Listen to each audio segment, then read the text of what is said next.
Good evening, and welcome to another episode of Mother Diva's House special segment review. And I got the dirt. I got stuff to tell y'all that's just, woo, it is a doozy, honey. But before I get into all of that, first of all, for those of you who are new to my show, I would like to give you all my credentials. Okay, I am a talk show host, community activist, and the official Madam Ambassador of house music / EDM. That's electronic dance music. As you can see, I'm wearing my house, and I'm going to show you some of my credentials because I'm about to read some motherfuckers, and I have to let people know what my relevance level is. So this is a resolution that I was given by the city council, my alderman, Brendan Riley, who's also the vice mayor in Chicago. In case something happened to the mayor, he would become vice mayor. Now, you know, we are all in Chicago in the middle of an election. So Brendan Riley is currently up for re-election for alderman. He has no desire to be mayor. So I just want to show you the resolution. I want you to see the seal from the city of Chicago. Okay. I also would like to show you another resolution that I received from the Cook County Clerk of the Circuit Court, Ms. Dorothy Brown. As you can see that. So I have documents, or as some of you like to call them, receipts, okay? So I just want to let you guys know that this show is being sponsored by Taj Cosmetics, my girl, Miss Carla D. Thomas, for all your makeup and waxing needs. You can go to tajcosmetics.com. The address is at the bottom of the screen. Her Facebook page is facebook.com makeupdiva41, facebook.com/makeupdiva41. They're having a $25 special on wax. She is mobile and available for travel. There's a $25 special on waxing. I said wax because I'm so used to the DJs and the wax, honey.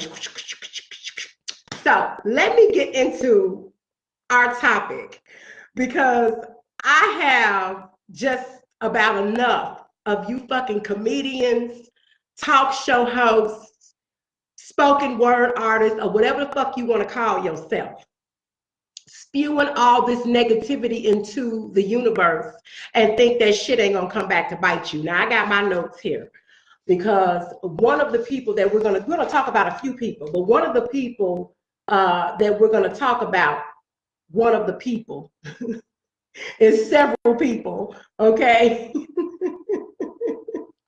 that we're going to talk about. Yes, I said one of the people that we're going to talk about. Monique Ames Hicks. Hot ass mess. Okay, now let me explain something to y'all. Usually, I do not like to acknowledge people, their brands, unless I'm being paid for it or unless I feel like being charitable, okay? But I have to talk about Monique because she has just gone too far.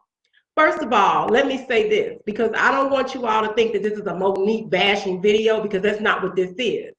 But I'm going to take you on a journey and take you back to kind of like the height of her career and why things started to go left, because there are reasons why things have gone the way they are. Now, just recently, she did an article with Vulture magazine online. And let me say this, when I talked about Vulture last year in my video about Quincy Jones, you need to understand that the word vulture, what is vulture? Vulture, you know what a vulture is? A vulture is a trifling animal, honey, that just feeds off of you. But at any rate, so most of you guys saw when Monique was on The View and she was talking about how she had been blackballed and she was calling for this boycott of Netflix. So she just did this article in Vulture where she referred to Whoopi Goldberg as the help, okay? And this all started pretty much when she did a comedy show about 1.5 years ago, and she'd been saying the same stuff in her comedy show over and over again, and just somebody videotaped it and it went viral. And in this particular comedy show, it was at the Apollo Theater, she basically said that Tyler Perry, Lee Daniels, and Oprah Winfrey can suck her dick. I'm gonna go ahead and roll the clip.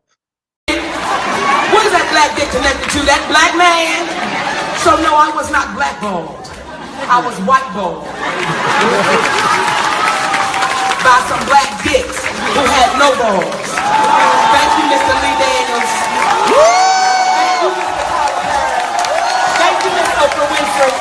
No, baby, I wasn't blackballed. I was fucked up by some niggas who had no balls. And see, I know they like to say, Monique, you talk too motherfucking much. It would kill me not to say the real shit. It would kill me not to say the real shit. You are not paying me equally. You are not treating me fairly. So y'all can suck my dick if I had one. Okay, so that video pretty much went viral. Okay, so basically all of this started, and we have to go back. And once again, like I said, I don't really like to have these kind of conversations, but it's time for somebody to bring out the facts, for somebody to get real and tell the truth, because Monique needs to just stop all these lies. I'm not telling you, sister. First of all, let me say this, Monique. I have always supported you as a plus size entertainer, beautiful, talented, and I'm not the one to tell you, oh, you need to shut up. No, sister, keep fighting. But you got to learn how to fight, because see, you out here doing this, okay, when you need to be, you know, like you need to be, you need to have some structure and function to the fight, okay? You need to take some boxing lessons and learn how to fight the battle, because the way you going about it, it's all fucked up, okay? So let's go back to this movie Precious, where this all started. So here's the situation. Monique was asked to go and promote Precious internationally. She tells the story. Her and her husband, Sydney, tell the story. They called and asked her to come and promote this film at the Cannes Film Festival in France.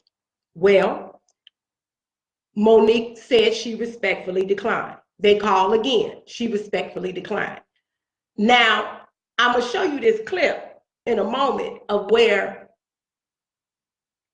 Oprah called her and asked her what she was doing, and this was her response.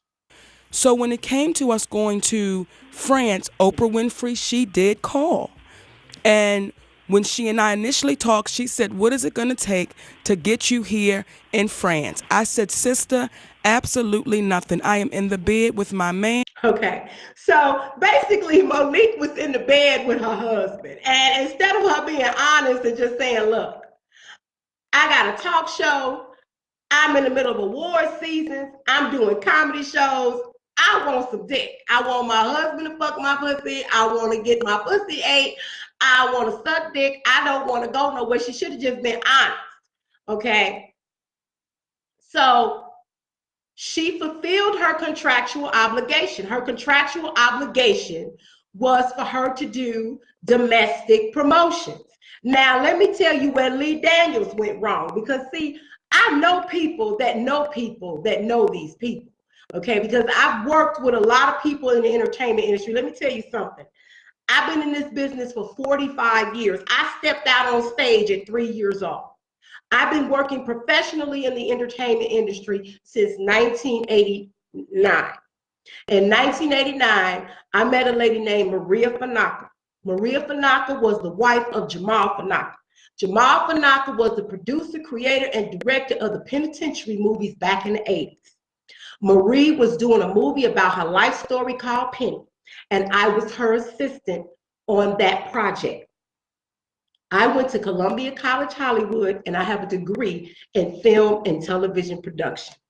Okay, so I have studied with the best. I have studied with the experts.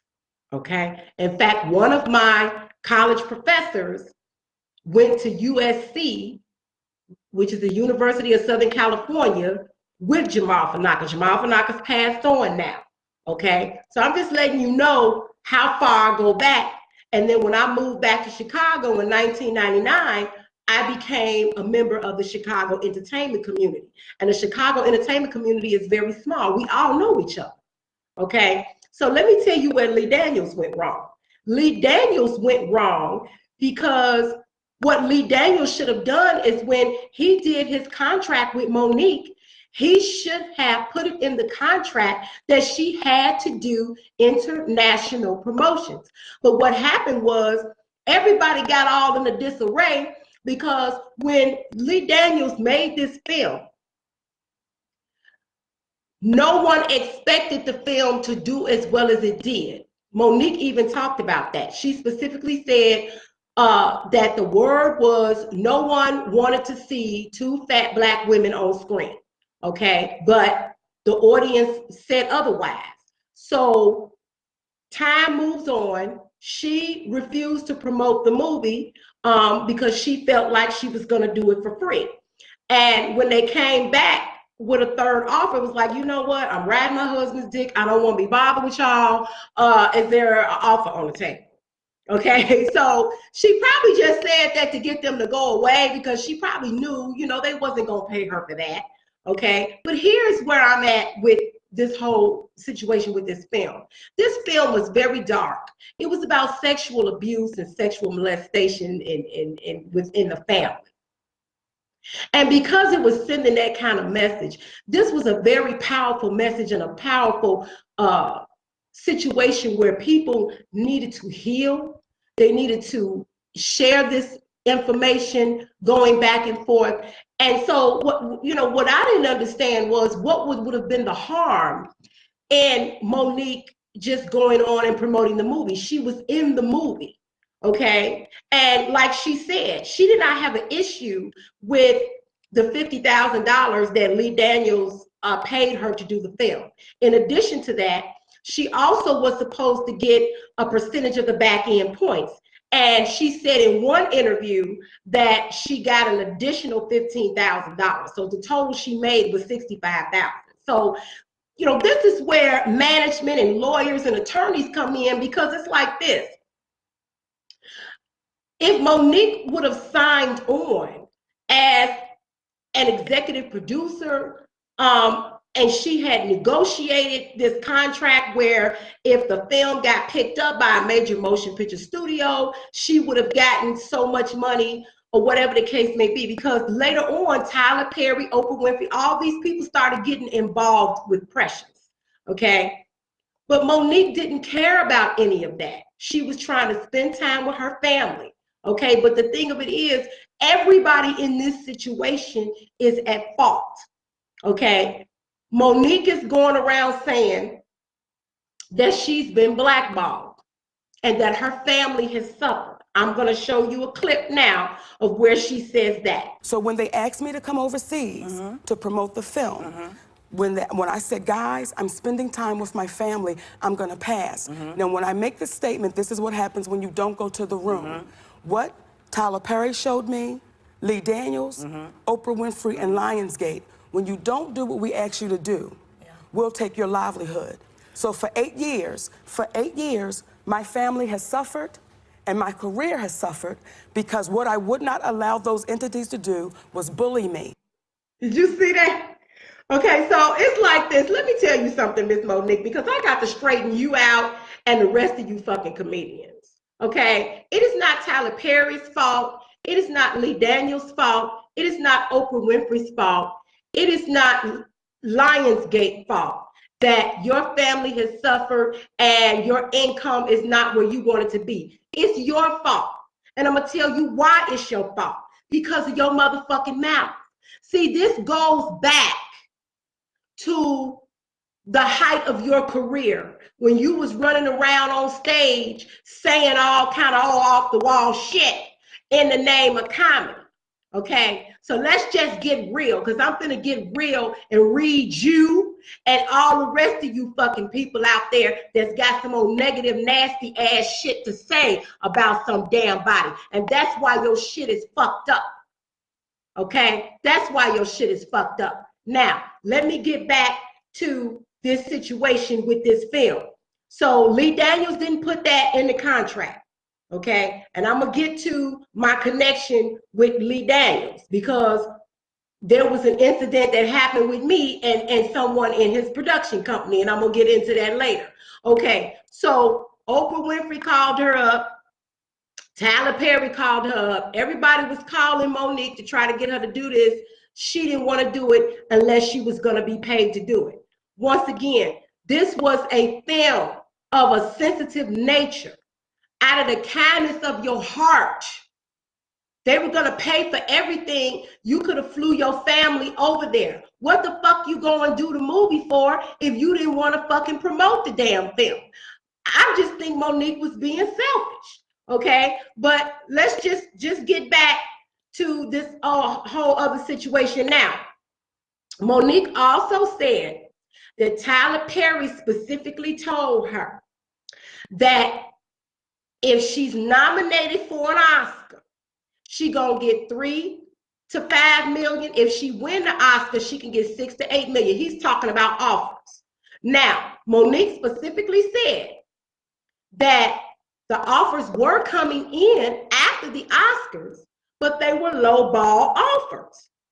Now, if Tyler Perry told her $3 to $5 million if you nominated, $6 to $8 million when you win the Oscar, then when she was getting these lowball offers, why did she call up Tyler Perry and say, look, XYZ Film Corporation just called me and offered me $2.5 million to do this movie. You told me if I won an Oscar, I'd get $6 to $8 million. So can you give me the other $5.5 million and sign on as a producer? Because that's what you told me, and that's not what I'm getting offered. Okay, and let me say this.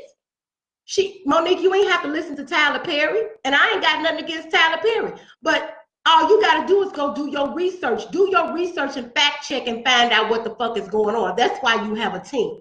Okay, but let me get back to this shit that she would go on stage and say. Monique has talked about how all skinny women are evil. She said little white kids ain't got it all up here. And she probably got a phone that was invented by some little white kid, okay? And one of the worst things, and I'm not even, Monique, I ain't even gonna call you no bitch. Because see, you like that word bitch. I'm not gonna call you no bitch because a bitch is a female dog that's loyal. No, I'm not gonna call you no bitch. You a troll. You a fucking low-life ass troll for saying this shit, okay? You got on stage back in the mid-2000s and said some old nasty, horrible, evil shit about Michael Jackson, and I'm finna roll the clips right now. I want y'all to see the shit that this damn trifling ass Monique said about Michael Jackson. And this is the reason why your fucking career went the way it went, because of the shit you said on stage. Roll this clip. Michael Jackson too.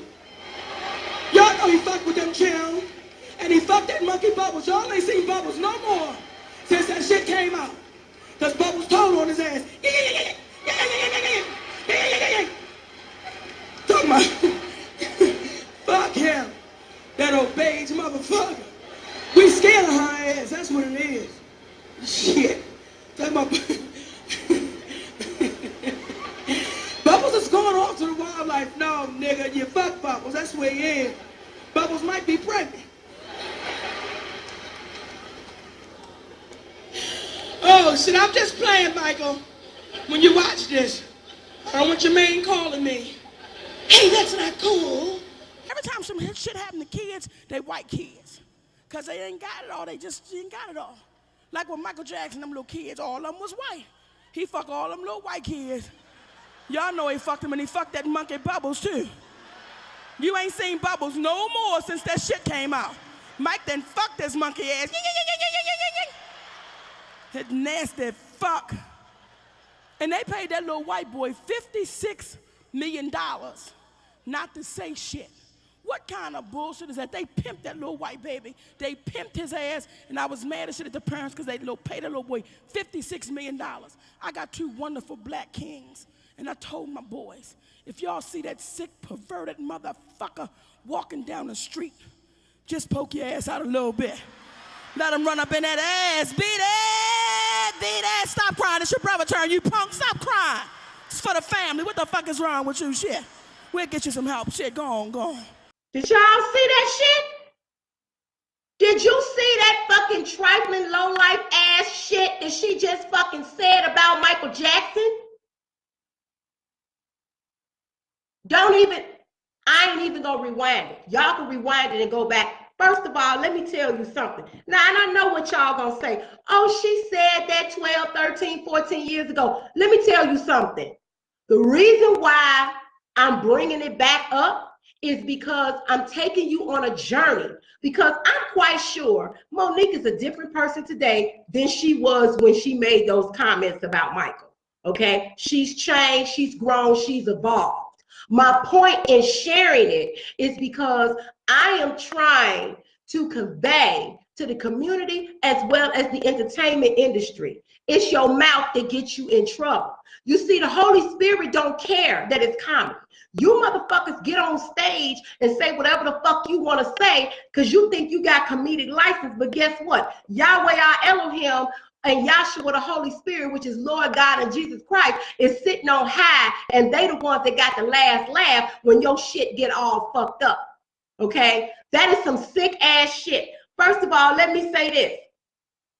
Monique was 7 years old when her brother Gerald, he was 13, that molested her. Why would you sit up there and make jokes about molestation when you was a victim of molestation? So you mean to tell me you didn't sit up here and pimped out your kids? First of all, Michael Jackson was innocent. And let me tell you something, troll, get your facts right. It wasn't no $56 million, and he didn't want to pay that in the first place, okay? His insurance company did the settlement. That's not something that he wanted, but they put pressure on him because he was found innocent.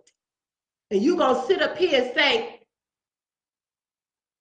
if your kids see him walking down the street, bend over, because you got two beautiful black boys and all the shit that you said, and then you wonder why your shit is fucked up today? Look at what you said. Why would you try to pimp your kids out to be molested and you're a victim of molestation? Now, what you've done in that joke, you have fucked up your children for life.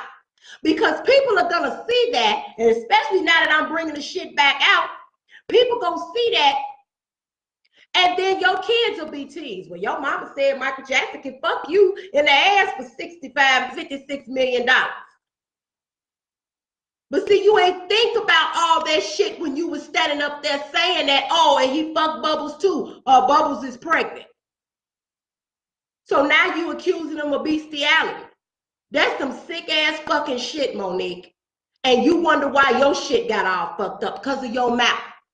You stood up there and said all that negative shit, and it then came back to haunt you. And what you need to do is you need to own the shit that you said, apologize, and move on. And you know what? I said some fucked up shit in my career. I'm sorry. I apologize. And I'm going to continue to fight for equal pay in this industry for women of color, for everybody, and move on. Until you own your shit, you're going to always have a fucking problem. See, I got the goods on you, honey. You don't know. See, I met your trifling ass back in 2003 at that janky ass Black Women's Expo, okay? Because, see, I know people who know you. And you want to sit up here and ask people to boycott Netflix and boycott United Airlines. It's always about you, Monique. It's never about anybody else, okay? That is selfish and that is wrong. Okay, and you need to go and do some more research and some fact checking, because let me tell you something, you are not the first African American female comedian to have a residency in Las Vegas. Marsha Warfield was there for 2 years before you got your trifling ass there. Okay, so you need to go clear that up, because I called the comedy club, y'all. I called them and I said, how long has Marsha Warfield been there? And the man told me she'd been there 2 years. I said, well, Monique said she was the first African American or black female comedian to have a residency in Las Vegas. And they said, well, it's not true. She's lying. Okay, all you got to do is call the comedy club that Marsha Warfield is at. I believe it's at the Stratosphere in Las Vegas. Okay. No, honey, this is all a mess. And then she go around, now she's saying, I'm just gonna roll the clip so you all can see what she's saying. And if y'all can remember, at the time, there was a show called The Monique Show. I was the first black woman in history to have a late night show. You know, I'm gonna tell you something. To be the first black woman in the history of Las Vegas to have a residency as a comedian. The first black what? Excuse me? Oh, no, honey. No. First of all, I don't know who the fuck is doing the research and the fact checking. That's why you got a team, Monique. Y'all gonna have to stop these fucking lies. First of all, how you gonna sit up here and completely disrespect my girl, Marsha Warfield, who happens to be from Chicago, okay? Now, I put the screenshot up there so people can see. And this is from November of 2017. It say every Wednesday and Thursday. Okay, so all this about you being the first black female comedian to have your own residency, that's a lie. Okay, then did you hear her just say that she was the first black female to have a late night show? Really? Okay, so let me get y'all motherfuckers educated, okay? Because that's another lie. I guess I don't know who's doing the research here, okay? Because I fact check. I look shit up. I'm an investigator and I'm going to get your ass. Do you understand? And hallelujah to you. Now let me tell you something so you'll understand where I'm coming from. There was a beautiful pianist, honey. She was fantabulous. Her name was Hazel Scott. She had a late night television show in the 1950s. She hosted that show. Move on to the 60s. Barbara McNair had a show in Canada that got syndicated in the United States. And you better check to see about Barbara McNair performing in Vegas as well as Miss Pearl Bailey. Okay, so you need to do some more history and some more fact checking. Okay, so let's move on. Who's next? Oh, Miss who? The EGOT. The lady that got the Emmy, the Grammy, the Oscar, and the Tony. Okay, and let me say this, my sister, Miss Whoopi Goldberg, you got EGOTs, okay? Because Monique, you need to learn this. Miss Whoopi Goldberg is EGOTs, okay? Not just EGOT, she's EGOTs. And what I mean is, it's plural because she has an Emmy, a Grammy, an Oscar, a Tony, and a ship. That means EGOTs, okay? Yes, Miss Whoopi Goldberg on her own what? Ship, okay? Cruise liner. I ain't gonna tell y'all which one it is, but she well taken care of and she well paid. And hopefully one day I'll be hosting on her ship, but that's a whole nother story, okay? So she had a late night syndicated TV show on Fox. And then in the 2000s, who do we have? Miss Wanda Sykes. So where's all these lies coming from? You're constantly spewing lies. Makes no sense. Okay, so let's move on to Monique and Sydney's open relationship.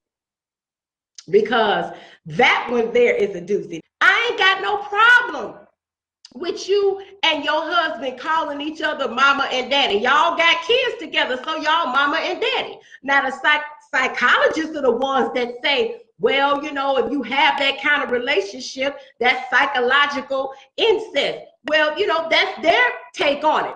I don't get into all of that. I don't have a problem with him being your manager, having your back, supporting you. That ain't never been my beef. Okay? But I would like to say to Mr. Sidney Hicks that he also needs to educate himself and fact check. Because why would you have your client out here saying some old fucked up ass shit that's not even true? Now let me say this. Like I said, this, I'm not trying to bash her. What I'm trying to do is show you a journey of how whatever you put out, it comes back. It happens to me. Okay? There was an event, an annual event, and the producers pissed me off, and I prayed it rained on their asses. And you know what? It rained on them. But guess what happened to me? I was having my own events, and it ended up raining on me, and it rained on me every time I had an event. It rained 3 years in a row. And I said, I will never do that again. And I knew then, when I had prayed for that rain, that it was going to come back to bite me. You got to be careful of the stuff that you say. That stuff comes back to haunt you. And this is what has happened to her. Okay? She is the problem. She's the one that got her family out here like this. She talking about her family has suffered and all this. No. You are the one that caused your family to suffer, because you didn't obviously save your money from the Parkers. And let's talk about the Parkers. Let's get back to that. Anytime you get signed to a series, you're going to make between $10,000 and $100,000 per episode. I don't know, okay, what Monique's salary was, but she was on the Parkers for 5 years. Now, Larry Little was the guy that gave her the show. See, she want to sit up here and talk about how she had all the white agents and the white people and all this kind of stuff. Well, white man gave her a show. Big ticket television is ran by Larry Little. That's who produced the Parkers. Okay? So I don't know what happened where she at some point did not become executive producer, and she wanted to sit up here and attack Whoopi Goldberg and say, well, how many Whoopi Goldberg is the help and how many producer credits does she have? Over 30. She was executive producer Hollywood Squares. All you got to do is Internet Movie Database her before you start running off at the fucking mouth, disrespecting this woman who is way more successful than you will ever be. Okay? I mean, she got a whole lot of nerve. I mean, this is just ridiculous. And then what I don't understand is Will Smith becomes executive producer of The Fresh Prince of Bel-Air. Brandy becomes executive producer of Moesha. Monique never became executive producer, yet she wants to attack other people. Okay? So instead of her saving her Parker's money, her tour money, when she went out with the Queens of Comedy, her film money, and investing it. I mean, look, let me tell you something. Madam C.J. Walker had her people go door to door. She made all of her money in the African-American community. Okay, go do some research on her. She had a multiple room mansion on the Hudson River in the 20s next door to John Rockefeller. And they trying to figure out who's this black woman that got all this money up here with us. We don't even understand that, because she made her fortune in the black community. Tyler Perry made his fortune with the black church going to see Medea. And then when Hollywood picked it up, he decided they wanted to do things their way. He was like, no, I'm not doing that. So what did he do? He built his studios in Atlanta, and his TV shows are on Oprah Winfrey's network. Okay? So you have to form your own. and invest your money wisely and stop blaming everybody else for your problems, Monique. I put this shit off on myself. I could have been a lot bigger in my career than I am right now if I had not fucked up. I fucked up in my 20s, which is causing me to suffer in my 40s. I can't blame Hollywood. I can't blame my mother. I blame my mother up till I was 18. I can't blame anybody but Valencia, AKA Mother Diva. I'm the one that screwed it up, and I'm the one that's gotta fix it. You gotta stop blaming everybody else for your fucking problems and fix it. Now, you got this show in Vegas, sister. I wish you well. Mother Diva, the Madam Ambassador of House Music, and I want to tell you about one of my sponsors. Housewares, t-shirts, clothing, and accessories. For all your house music t-shirts needs, if you love house music like me, this is a wonderful website. Go to www.ourhousewares.com, www.ourhousewares.com. The website is at the bottom of the screen, and keep in mind, there is no place like house. Shouts out to my girl Goldilocks. Now back to the show. Then you want to sit up here and say that Oprah hasn't done anything for the Black community. Then you start talking about how, have you seen Oprah say anything about the Time's Up or the Me Too movement at the BET Awards and the Stella Awards and all this? First of all, why would Oprah be at the damn Stella Awards? Oprah Winfrey is not a gospel singer. Maybe she could have went and presented, but you try to latch shit all together to try to make your point, and you sound stupid. Oh, and since you want to talk about Miss Oprah Winfrey and ask about what she's done for Black people, because that was one of your statements too. She sent over 400 African-American college kids to college. She built a school in Africa. She's given to so many different communities. In fact, her attorney, Davita Rice, was African, well, I guess she's still African-American, you know, change your color, but I'm just saying. And I think this video says it all, since you said you never see Oprah fighting for the rights for people. Really? Well, check out this video.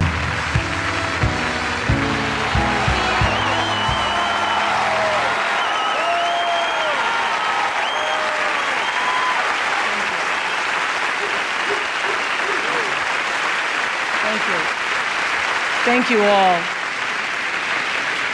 Thank you all so much. Thank you, Oscar winner, Jamie Foxx. Thank you, Queen. Thank you. There is a beautiful line in a Maya Angelou poem that I love called To Our Grandmothers. And the line says, I come as one, but I stand as 10,000. And tonight, I stand as 10,000 to the 10th power.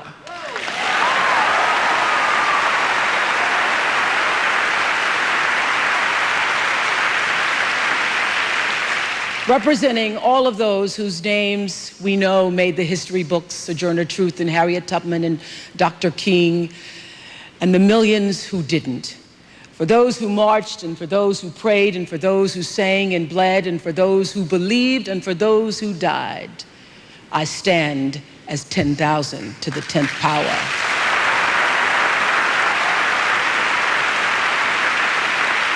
I stand for those who knew that a day was coming, a new day was coming, but never received a moment of notoriety, a moment of applause for their courage, for their commitment, for their commands to be free. And because of them, today I stand on solid rock. It is the rock that I know that they laid for me, for us, because I know they were the seed of the free, and because they were the seed, I get to be the fruit. I know this. I get to be the fruit and create new ground for freedom to blossom every day on my own television show. So I know this. I know that I live the most blessed life. Sometimes I wake up in the morning, I can't believe it's me. But there is not a day that passes that I do not stand in remembrance of how I got over. My soul does not have to look back and wonder how I got over. It knows how I got over. This I know for sure. This I know for sure. That God can dream a bigger dream for you than you can ever dream for yourself.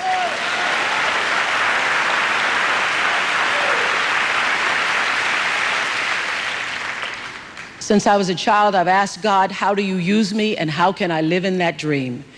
So I thank you, Julian Bond. I thank you, NAACP, for this great acknowledgement, for being in the Hall of Fame. And I believe I'm going to run on, see what the end will be, and keep surrendering to God's dream for me. Thank you.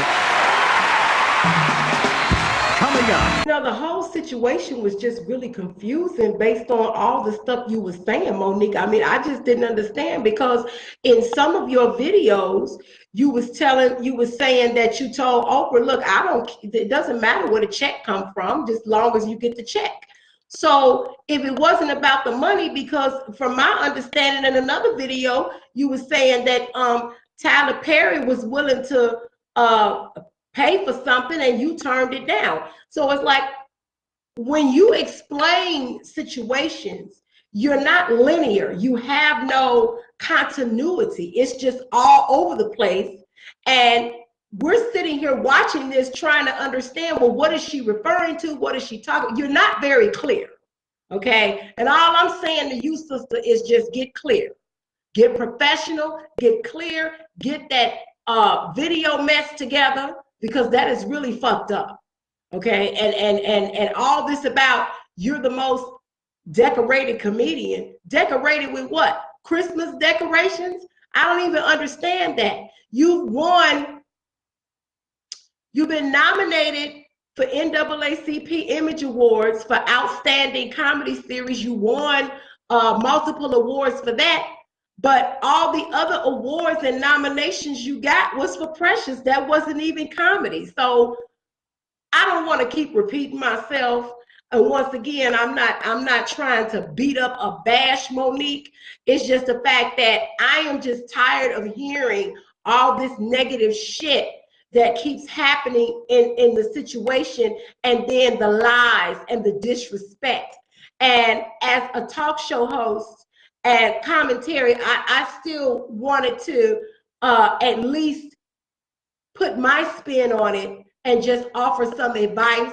And if it's unsolicited, oh well, I'm a talk show host. I can say whatever the fuck I want to say on my show. This is my show, okay? And please, Monique, go get you some sponsors. I mean, you sitting up here talking about you get lowball offers, but you sitting up here on Periscope, YouTube, and maybe you getting a couple of dollars from the YouTube people when they show ads doing your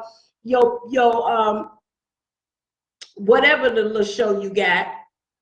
And I'm just like, where is the commercials? Where is the sponsorship? Mention some damn body. I mean, hell, the Queen's Court got sponsors. I mean, come on now.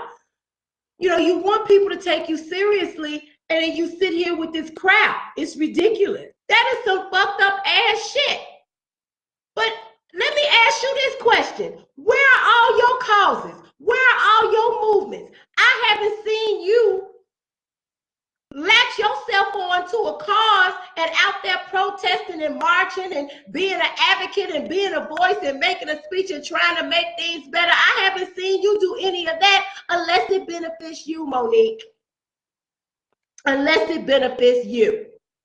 Okay? Now let me tell you what you can run with. Let me tell you what you are. You are the first Black or African-American female plus-size comedian to have a Pepsi commercial. That's what the fuck you are. So why don't you run with that shit? Because you made history with that. You had nerve to sit up here and talk about Michael Jackson. He the one that laid the pavement, laid the foundation for your fat ass to do a goddamn fucking Pepsi commercial. He did it first, and you want to sit up here and say all this fucking bullshit about him. Girl, get out of here. And let me tell y'all something about food and beverage companies. Normally, they do not like to hire plus size people to promote their product in an advertisement because it's a double-edged sword. And what I mean by that is if you're plus size and you drinking all this pop, that can send a negative message. Okay, if you plus size and you eating this food like Roseanne Barr used to do the Pizza Hut commercials, that can send a negative message like, well, if I keep drinking all this pop or eating all this pizza, I'm gonna be fat like this motherfucker right here. Okay. However, if a plus size person eats or drinks something and says it's good, then that's the plus size. That's the plus side of it. No pun intended. That's the plus side of it because people have a tendency to take a big person's word if food is good because they're an expert on food because they fat. That's the way the world looks at it. Okay? So run with that. Let that be known. Okay? And then another thing that just really I couldn't understand. She did this interview where she talked about Monique and Sydney's open relationship. And she did this interview where she was saying that I'm just gonna roll the clip and let y'all look at it for yourself because it's just ridiculous. So you're talking about love, and I want to go in for a second because you are the most open person, and I love it, I respect it, and I want to ask you about your open marriage because you talk about it all the time. You say it works for you. Yes. But tell me how it works. Like, are there rules? Are there like certain people you're like, no, that's an absolute no? Do you tell each other about it? See, what's beautiful is because we live in such a closed society, everyone automatically thought it was sex. The moment you say openness, oh, y'all can just sleep with anyone. No, it's not. And well, let me take that back. In the beginning, yes, it was. Because that's where I was in my life. And everyone thought it was my husband's idea because he's just a gorgeous man and Monique was a fat girl. So because she's a fat girl and he's a gorgeous man, she'll allow this man to do anything. Well, where I was in my life 11 years ago, it was my suggestion because I didn't want the media to make money if they saw me with somebody other than my husband. Are you serious? So if the media see you out with another man, you're not even that relevant to the media. Being out in that perspective, being out with another man, the media doesn't care, Monique. They really don't. This was just, what you're saying is ridiculous. And let me say this. I don't know who is coming to her with this and where she get all this stuff in your mind. There are plenty of attractive men who like plus size women. I'm gonna roll a clip of my ex-boyfriend. He was fine as fuck. He was a basketball player. I'm gonna show you this clip and I'm gonna show you a clip of another guy that I was having some wonderful house music energy with. I'll just put it to you like that. This is my ex-boyfriend from 10 years ago. And he thought, let me tell you, he is a mixed nut. He is black, white, Mexican, Arab, Cherokee Indian. You know, whenever he pissed me off, I used to call him a camel jockey fan nigga. You know what I'm saying? And he used to really upset me. Okay? Got on the Clipper shirt, ain't been nowhere near a basketball in 5 years. Okay?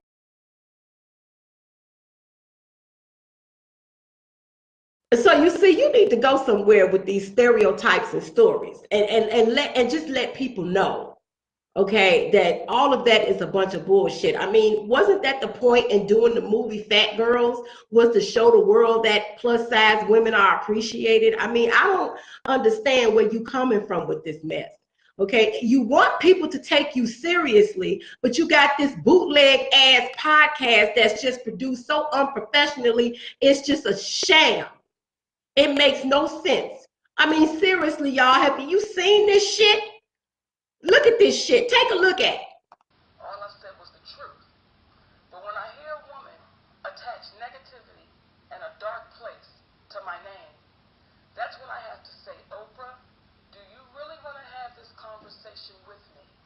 Because when you talk about being the light, and when you talk about you have to rise above it, see, I know people will say, oh, Monique, this happened years ago, but the effects are still happening right now. You notice how her husband started scooting her over when she started talking about Oprah. I'm tired of watching the damn podcast when all I see is half of her face and all of his.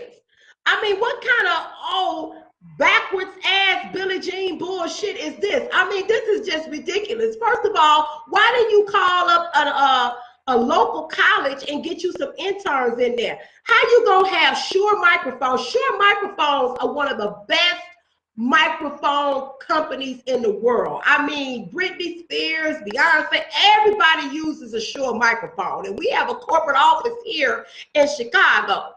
Okay, they even sponsored some events I did by donating their wonderful microphones, and they last forever. You got Shure microphones, but you got this bootleg ass video shit going on. And then when the callers call in, we can barely hear them and understand what the fuck they saying. But you want somebody to take you seriously. That makes no sense. And then, oh, we got to boycott Netflix for gender bias and racial bias. I mean, really, Monique? Really? And your excuse is, well, they said I was a legend. And I should be getting what the legends are getting. Let me tell you something about Netflix. Netflix is going to pay you based on the last job that fucking paid you. If you ain't never made 10, 15, 20 million dollars, you ain't gonna get it. Okay? That's just the bottom line. Now, what your dumb ass should have did was tell them, okay, you want to pay me $500,000 to do this comedy special? Well, I tell you what, I want to go get sponsors. And all my sponsors' money I keep, and I want their posters and signage on my stage, and I'm going to talk about my sponsors. And then you could have negotiated from there. You could have went to Tampax, Tampons, Playtex, Fruity Pebbles, whoever, whatever. You could have went through everything in your house. And whatever products you saw, brand products you saw, you and your husband should have called up all them motherfuckers and said, look, we need $1 million here, $1 million there, and got your $13, $20 million, and then everything would have been fine. You don't allow people to do that, okay? You work around that shit.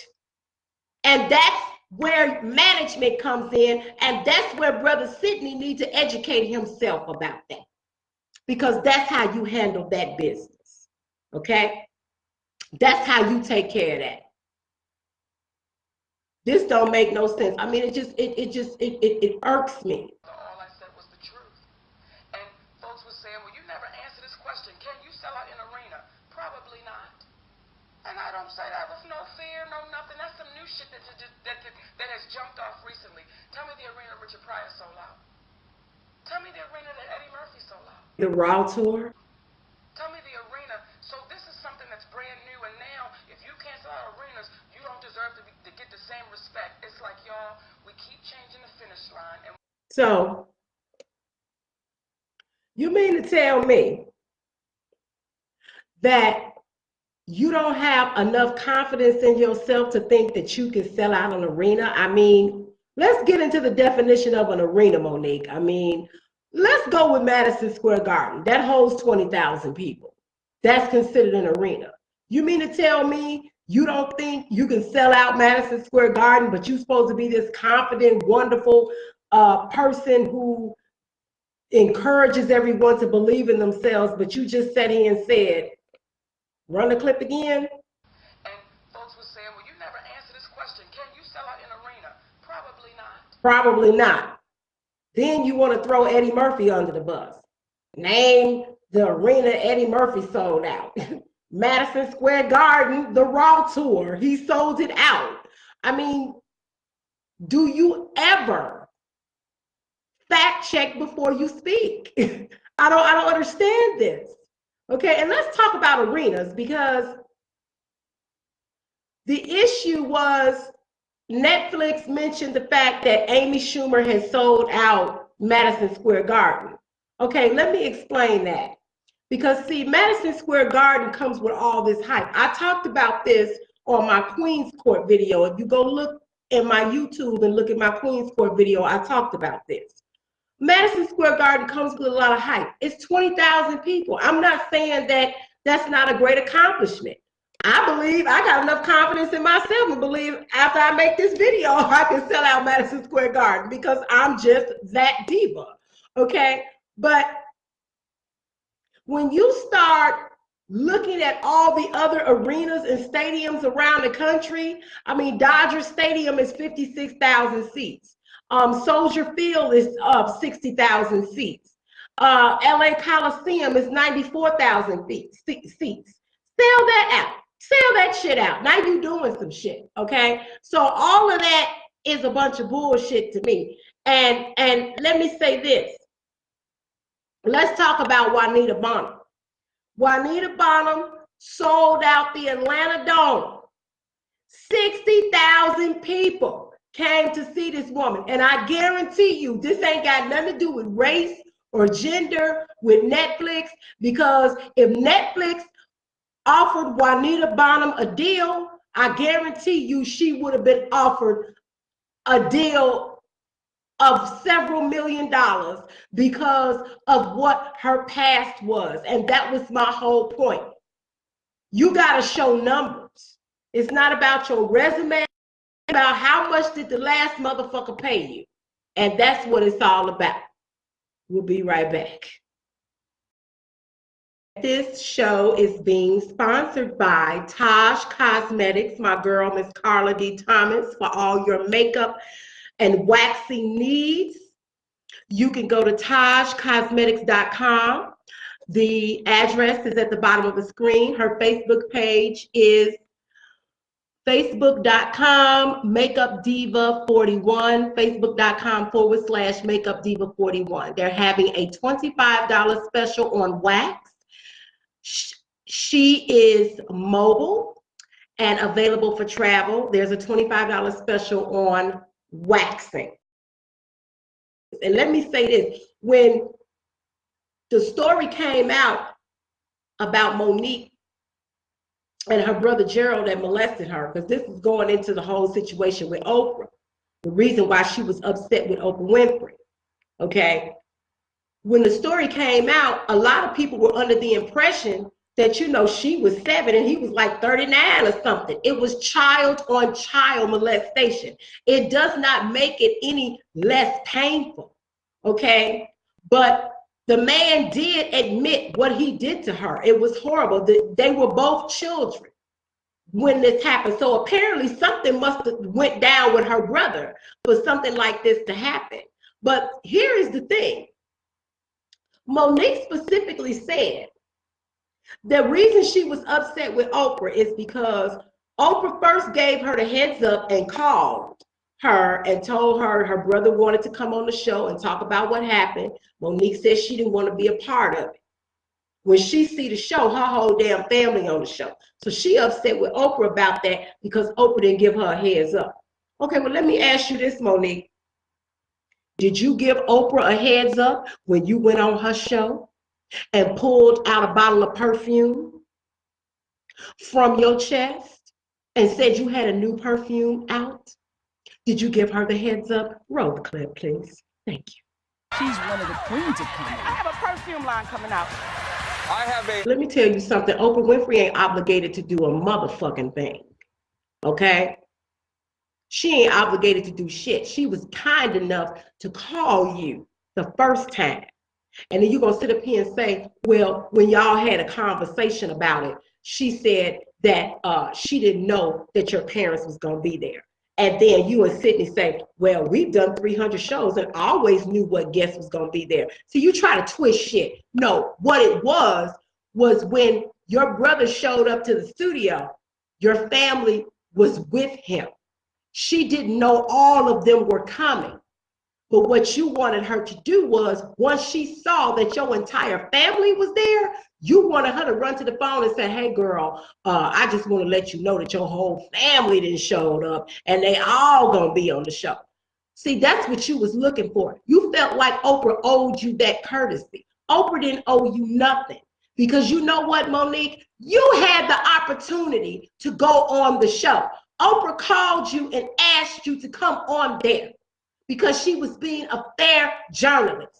Okay, that's who I learned it from. My teacher, my mentor was Oprah Winfrey, and Oprah learned it from Barbara Walters. And my other teacher was Deborah Craven, who I used to watch every Saturday on the Ebony and Jet Showcase back in the 80s. You fact check, you be professional, and you handle your business. So you declined to come on there. And that's what all this is about. You've been respectfully declining. And when you respectfully decline, you can't get mad because other shit happened because you respectfully declined. All I'm asking you to do, Monique, is to own your shit. Keep on fighting for equality, but own your shit, okay? And keep it moving. Stop these lies. Here you are, an NAACP winner because, you know, you all about the NAACP. See, and I understand that because Monique said that she, growing up, she looked at the NAACP and saw a reflection of herself. She did not see that on the Academy Awards, okay?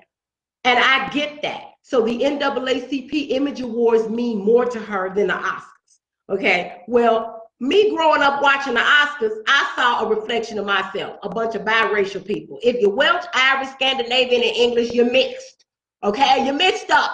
I'm a mixed nut. They all mixed nuts. So I saw a reflection of me, okay? The NAACP Image Awards, them motherfuckers can go to hell. And I'm gonna tell you why. They some thieves. They lied and done all kind of fucked up ass shit. And they lied and said Michael Jackson donated $2.5 million, and that's a lie. He donated $10 million to the motherfuckers, and they didn't report that shit, okay? And the reason I know is because I had a dream, just like Martin Luther King. He came into my dreams and told me, they lying. I gave them way more money than that. These motherfuckers are thieves and liars. And that's why when Whoopi Goldberg won her award, she said, I'm glad to see you all have grown and evolved. Okay, and let me tell you what else the NAACP did. Back in the 90s, when there was a racial discriminated suit against Denny's restaurant. Let me tell you what happened there. They were collecting money. Denny's was giving them money to pay all the people off.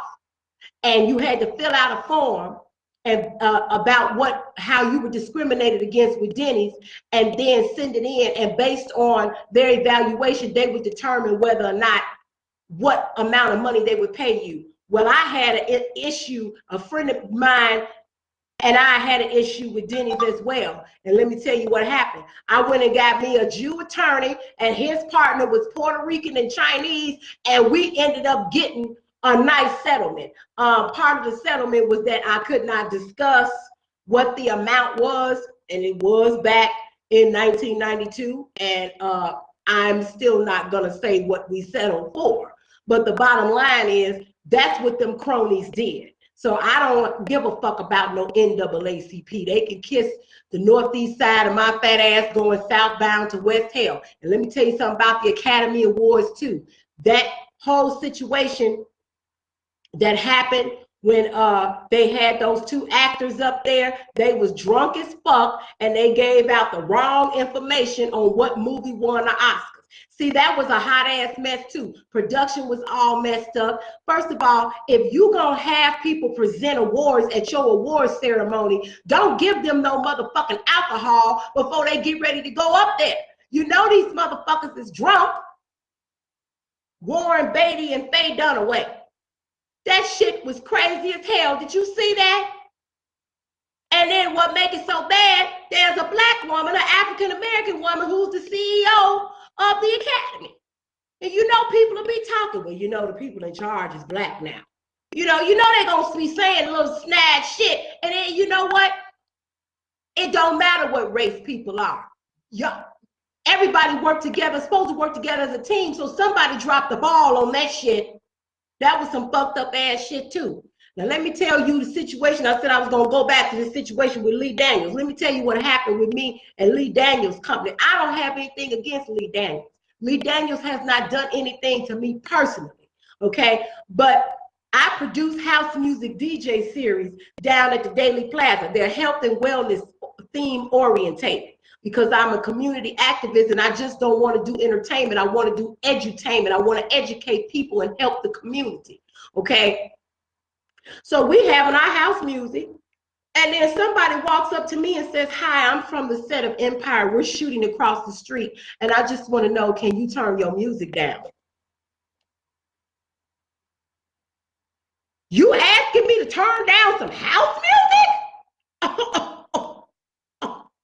Baby, them was fighting words for me.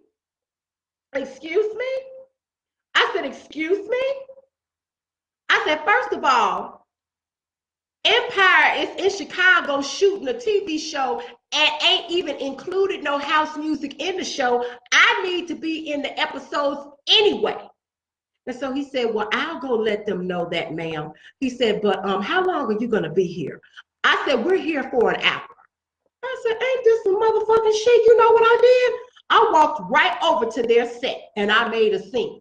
And I said, who in the fuck over here gonna come over to my show and ask me to turn my music down? You people do not own the sidewalk. Because the first thing I thought to myself, well, wait a minute, where is David Leonard?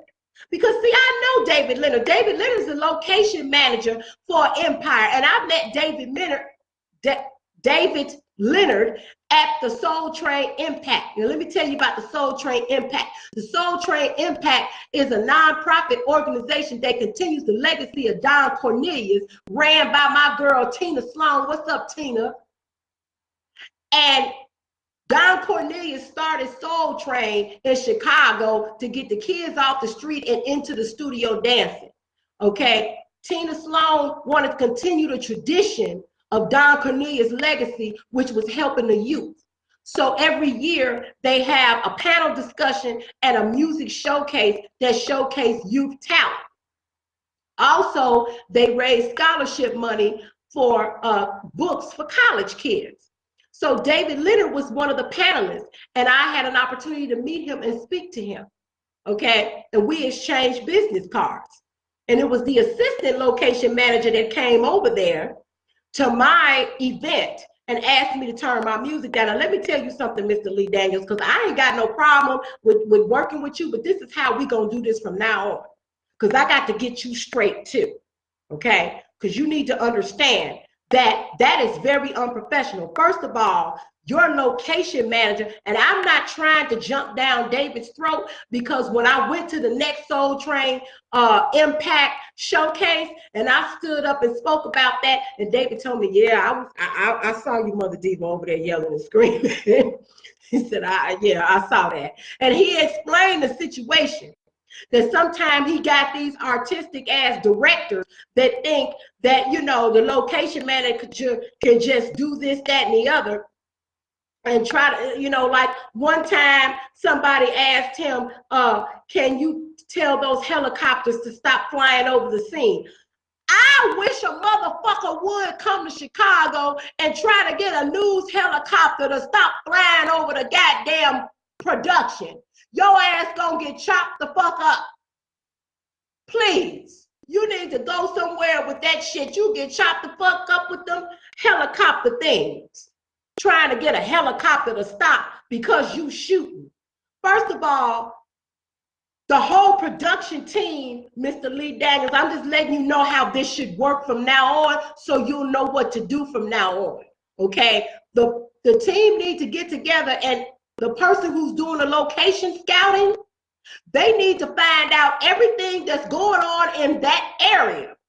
If it's any kind of events, if there's gonna be some noise at 219 because somebody on lunch and they punch a blender, you better do a detailed investigation to find out what the fuck is going on in the community you shooting in. And then once you get all that information, you come back and say, well, listen, we can shoot from this to this and from this to this, because at this specific time, a horn gonna blow, or a drum gonna beat, or a blender's gonna go off. See, that's how detailed I am. Get your motherfucking shit together with your goddamn productions when you come up here. Okay? That's how the fuck you need to do that. See? Now, let me say something to my girl, Miss Oprah, because I have to let Miss Oprah know. First of all, me and Miss Oprah, we met several years ago, back in 1983. If you go look at some of my other live videos, well, I'll just insert it. There it is right there. Y'all can see that there. Okay. That's an autograph that Miss Oprah gave me back in 1983 when I first met her. I was living in the transportation building, 600 South Dearborn. And ironically, her attorney, Miss Davita Rice, was my neighbor. And Davita used to call me and asked me to come down to keep her company. And I remember she had these jeans, and she would wash her jeans, and I never seen anybody wash their jeans and hang them up. She never wanted to put her jeans in the dryer. You know, she was lonely and wanted some company. But then when I moved back to Chicago in 1999 and I called her over at the Oprah Winfrey Show just to say hello, she never returned my calls. So the third message I left Miss Davita, I said, Miss Davita, I just called to see how you was doing because you were one of my mentors and I grew up and I love you and I admire you. I said, but if you think that I'm calling you because you work for Oprah and I'm trying to get on the show, that is not the case, because I got my own show. And so I ain't never heard back from her, but that's okay. I don't hold no grudges. I'm just letting you know that I know people that know people that know people. Okay, so moving on with the situation with Miss Oprah, because I'm telling on folks, because Miss Oprah, I have to report this fraud to you. Okay, in 2012, Life with LATOYA was shooting in Gary, Indiana. And every year I go to Gary, Indiana for the Michael Jackson birthday celebration because I am a producer of Michael Jackson tributes in the Michael Jackson community. Okay, so I go over there. I always keep my business cards. Sometimes I run out, but I always keep my business cards. I have my business cards. I go over there, and this woman comes out on stage and she says, we're shooting a TV show here for the Oprah Winfrey Network. Anyone that does not want to be in this scene needs to move back. So I walked up to her. I told her who I was. I was a producer and that I was interested in working with her and her production company. Her name was Miss Malloy. Her first initial is A. It was with World of Wonder Entertainment. Okay. She was very nasty, very rude to me, looked at me, rolled her eyes, got all funky with me, but I let that go because I figured, you know, she's here, she's from out of town, she's under a lot of pressure, she's in Gary, it's hood, and all this. So, okay, I'm gonna let this go. So I emailed her a few times, I didn't get no response, which, you know, a lot of people are like that. They just don't respond. It's rude, but they just don't respond. So, at some point, I was talking to Keith Jackson, who is first cousins to the Jacksons. His father and Joe are brothers. And Keith told me that when Life with LATOYA was in town shooting, that he didn't sign the release. And I was like, you didn't sign the release? Let me explain something to you all. Anytime anybody is in a scene, in a TV show or film or any type of videotape production, and they're in a private scene, not on a public street, in a private scene, there is supposed to be a release, a signature. They have to sign off on that, okay? The scene was when LATOYA and Miss Jackson came into the house, and Keith was right there, talking to them, hugging them, and greeting them. He should have signed off on that. He told me, if you guys go back and look at all of the documentaries about Michael Jackson, Keith and his brother Ron are in those documentaries. He said he signed out Spike Lee, all the stuff that he did for everybody else, he signed a release. So you mean to tell me this trifling ass female who was working for Oprah Winfrey didn't even get a release signed? Oprah, you need to have a conversation with Miss Malloy. I don't know if she still is working with you or if she plans to work with you in the future, but you need to let her know that is unacceptable, okay? Because your brand is top notch and you can't have those kind of things slipping through the crack like that. See, I'm gonna let y'all know what it is, okay?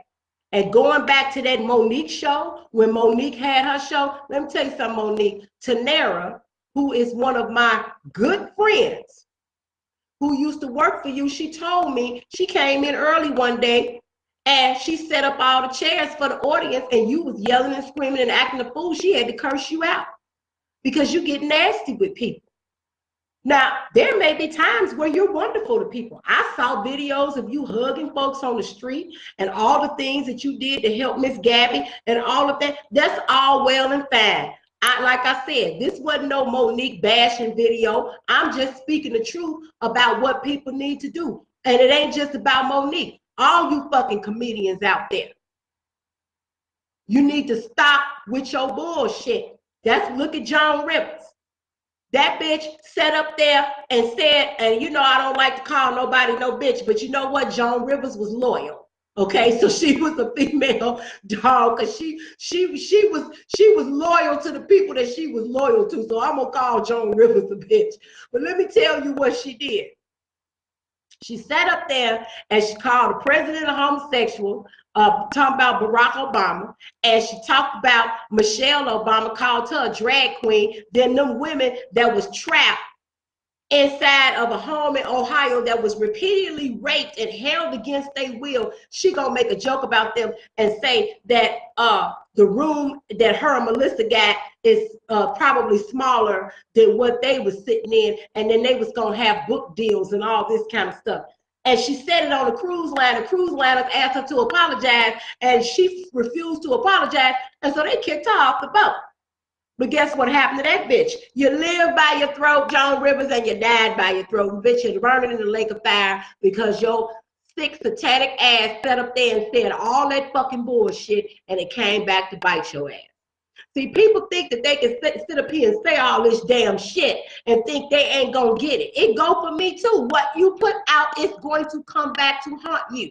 J. Anthony Brown sitting up there making fun about that Caucasian girl that got bit by a shark, made up a song, go bite the white meat and go eat the white meat and all this kind of stuff. But yet when white people say shit about black people, y'all want to boycott them and get their jobs fired. But y'all think y'all got a license to run around here and say all this fucking shit? No, nobody should. You have a right to say whatever the fuck you want to say because you got a First Amendment right to do it. But that doesn't mean that you should. And if you do, be prepared to get the shit back to you. Be prepared to get the shit back to you. And you know, I want to say this because Marlon Jackson was on Monique's show, and I believe Ziggy and Jackie was on there. And I can't believe that they actually went on her show after she said all that bullshit in the name of comedy. I mean, that shit really upset me. That shit really irked me that she sat up there and said all that shit about Michael Jackson like that. See? That was wrong. Now, if she had apologized to them in private, well, she should have apologized in public. And then now she's sitting up here saying, well, if I start apologizing for one thing, I'm going to have to apologize for every little silly single thing. There's never been a moment that I regret saying anything that I've said. There's never been a moment that I'm willing to take any of it back. I'm unwavering. Then, here's the latest. Her and Steve Harvey didn't got into it. Now, let me say this about that situation, because I am not sure exactly what happened with Monique and Steve Harvey, because according to published reports, they had some exchanges, and it could have been in the name of comedy. The story says that Monique threatened to slap Steve Harvey, and it could have been like, child, I'll slap you. You know, it could have just been, you know, some little comedy thing. And he was like, well, we have to get your husband out here, you know. So it could have just been some little comedy kind of situation going on there. But we won't know until it comes out, because this video will be out, you know, soon, and it may come out before that episode airs. And if they decide to air it or cut it on the floor, I'm a fair person, so I don't know what exactly happened, and I can't really report on that. See, and the thing that bothers me about BET is very irresponsible. BET is getting their news from the Jasmine brand. Now, let me say this about Miss Jasmine Brand. I ain't got nothing against Jasmine Brand. I'm not knocking her. Okay, but Jasmine Brand said that according to reports. So My thing is, unless Jasmine was there, unless somebody from BET was there, if there was an audience member who caught the whole thing, I mean, where are they getting these stories from? This is the problem. Irresponsible journalism. BET should be a way better network than to be reporting hearsay. If there was not a news reporter from BET in that audience, they really shouldn't be saying anything. And that's just the bottom line. We'll be right back. This is Mother Diva, the Madam Ambassador of House Music, and I want to tell you about one of my sponsors. Housewares, t-shirts, clothing, and accessories. For all your house music t-shirts needs, if you love house music like me, this is a wonderful website. Go to www.ourhousewares.com, www.ourhousewares.com. The website is at the bottom of the screen, and keep in mind, there is no place like house. Shouts out to my girl Goldilocks. Now back to the show. But I want to address the sisters and brothers that are questioning it and that are saying, why is her husband speaking? Why is her husband speaking? He needs to be quiet. He messed up her career. I want to address y'all, and I want to have as much tact as I can have, Daddy. Okay? When you hear about Harriet Tubman, tell me about the man that was standing next to her. Tell me about him. When you hear about Shirley Chisholm, tell me about the man that stood next to her. When you hear about Rosa Parks, tell me about the man that stood next to her. When you hear about Hattie McDaniel, tell me about the man that stood next to her. The reason why you don't see their husbands standing next to them is because their husbands was most likely at fucking work. Their husbands had a fucking job, Monique. And as you can see, I just showed pictures of all these women that you mentioned, their husbands. So I don't understand where you were going with that, because you kept saying, tell me the man that was standing next to Rosa Parks, and tell me the man that's standing next to Shirley Chisholm. Okay, well, let's just go over the history of their men so I can educate everybody, including yourself. Because, see, this is about you fact checking, and you don't fact check when you talk.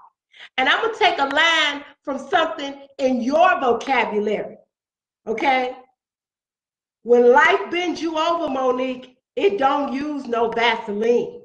See, you the one who said that first, so you need to keep that in mind. Now, Harriet Tubman had two husbands. She was married to John Tubman first, and then she married another man. Shirley Chisholm also had two husbands. I put the pictures up with both of their husbands. Rosa Parks was married to the same man forever. And as far as Hattie McDaniel was concerned, she was married 5 times. And the picture that I showed was actually her 4th husband. Okay, when she won the Oscar in 1940, she was in between husbands. Her 3rd husband, that marriage ended in 1938. So when she won the Oscar, she was not married, or she was in between husbands. So I don't understand where you was trying to go with that, okay? But I'm going to move forward and move on. I just wanted to make this video to let you know, sister, I do love you. I do care about you. I think what you and Sydney have is very dynamic. I am not against that. Whatever works for you and your family works for you and your family. But I want you to remember that all of your plight and everything that you've gone through over the last few years accusing people of blackballing you is because of you. When life bends you over, it don't use no Vaseline. You think about all the times 10, 15 years ago that you stood on stage and said a whole lot of fucked up shit, and it came back to get you. See?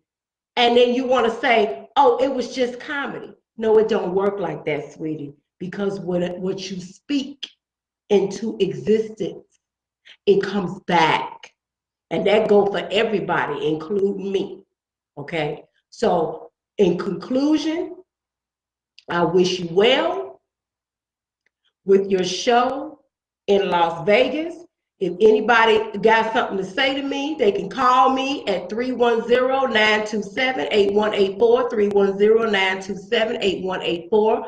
I am at Mother Diva Show on Twitter, at Mother Diva Show on Instagram, my facebook.com/Mother Diva Show, Twitter at Mother Diva Show, LinkedIn, Mother Diva Show. Everything with me is Mother Diva Show. Hallelujah and good night.